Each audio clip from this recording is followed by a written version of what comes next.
मागील 2 ते 3 महिन्यांत नंदुरबार जिल्ह्यामध्ये लाच घेणाऱ्यांचं प्रमाण खूपच वाढलंय।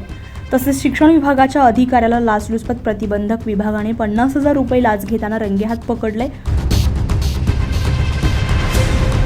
प्राप्त माहिती अशी की नवापूर शहर मालमत्ता क्रमांक 826 सिटी सर्वे क्रमांक 624 पंचरत्न शॉपिंग कॉम्प्लेक्स येथे हॉटेल नम्रता सुरू करावयाची असल्यामुळे सदर परिसरामध्ये 75 मीटर अंतरावर बंद पडलेली जिल्हा परिषद शाळा असल्यामुळे उत्पादन शुल्क विभागाने FL3 परवाना देण्यास हरकत घेतली आहे। परंतु सदर शाळा इमारत जीर्ण होऊन बंद पडली असल्यामुळे नंदुरबार प्राथमिक शिक्षण विभागाकडून सदर शाळा बंद पडली असल्यामुळे प्रमाणपत्र देण्यासाठी तसेच अशरफभाई मजिदभाई लाखानी अल्पसंख्याक विकास बहुउद्देशीय संस्था नवापूर या संस्थेच्या अंतर्गत येणाऱ्या गुजराती माध्यमिक विद्यालय नवापूर शाळेतील RD मान्यता वर्जित करण्याच्या बदल्यात बक्षीस म्हणून असे दोन्ही कामांचे मिळून जिल्हा शिक्षण प्राथमिक अधिकारी नंदुरबार सतीश सुरेश चौधरी यास 50,000ची लाच घेताना लाचलुचपत प्रतिबंधक विभागाने रंगेहात पकडले।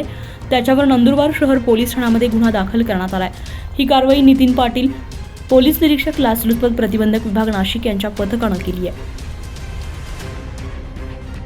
न्याय न्यूजसाठी संपादक विजय तिजवीस नवापूर।